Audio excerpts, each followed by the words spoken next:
Hey everybody, welcome back to Everyday Journey. Today we're going to add one more video to the Can I Fix It playlist. And it'll probably be added to the lawn care playlist too.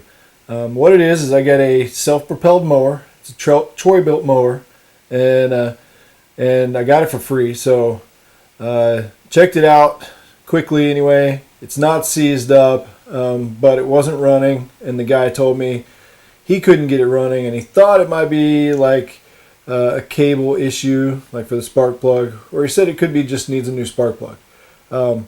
So we're going to do it real quick and down and dirty, checking it out and see if we can't get it running, so that hopefully I can just find somebody that needs one and I can give it to them. If it needs a part or something like that, I may buy it and then have them just reimburse me for the part. But I don't want to try to make any money out of this or anything like that. So I just want to help somebody out, keep something from going in the landfill and help somebody out at the same time. So let's check it out. So here we need to check the oil. This thing needed a little bit, so I added a little to it. Didn't want to run it dry. Check the fuel, see if that was the issue. It had some in it, but I need to add some more just to make sure it starts easily.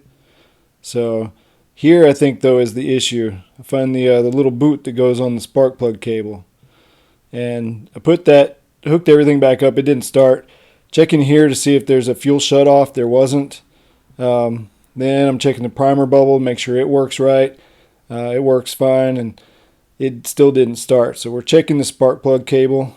Looking at it here, I can see that the end looks like it's been cut and then re-crimped on, and it's really short. It doesn't really stretch where it needs to.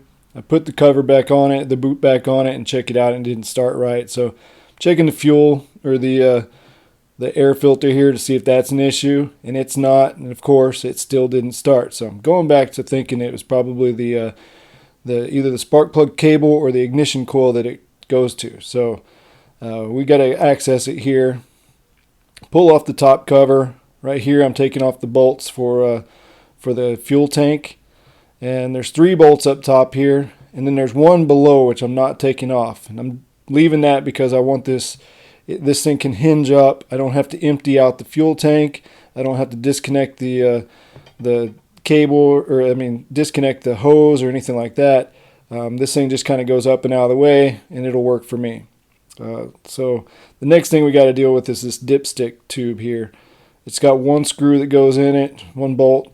Just undo that real quick, and then just wiggle that dipstick tube free. So now we got to deal with the pull cord assembly here, and it's all just one big housing here. It's got 2 bolts in the front, which I'm removing now, and then there's 2 bolts here in the back that you got to get to with an extension.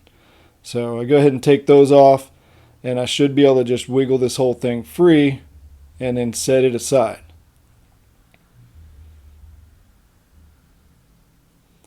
So doing that, now you can see the actual ignition coil.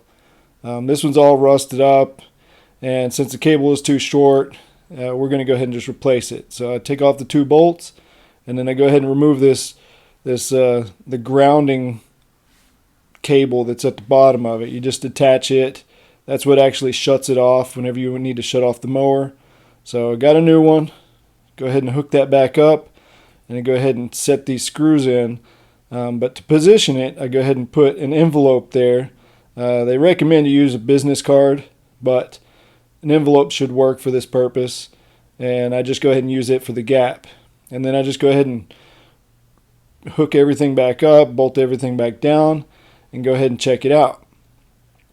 So it just goes back in reverse order.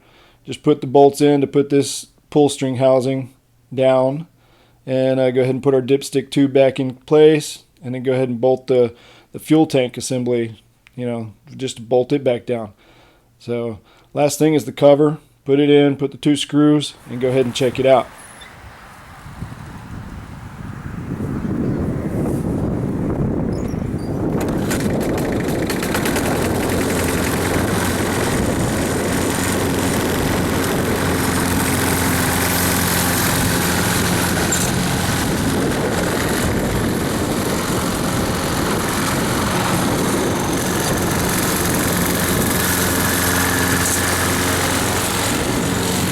Alright, so as you can see, I got a free lawnmower. That part that I put on there actually cost $12.62. So for free, with a little bit of money, we now have a working lawnmower. Probably could use a new spark plug, and definitely needs the blade sharpened on it. But as you can see, it works now, and it's free. So it's no longer going to go to the scrap metal pile anywhere, and somebody can actually get some use out of it. So we'll see if I can find anybody that wants to buy it from me for $12.62. Or if I wanted to, I mean, those things go for upwards of, you know, 50, 60 bucks or more. So just depends on what I feel like doing with it. It was a quick, easy fix, and all it took me was a little bit of gas to go get it and to buy a quick part. So hopefully you guys like that, and hopefully in the future I come out with some more lawn mowing videos, since I tend to do that as a business, and I rarely put anything on YouTube about it. So, but anyway, if you liked it, send me a comment, hit the like button, definitely subscribe, and until next time, y'all take care.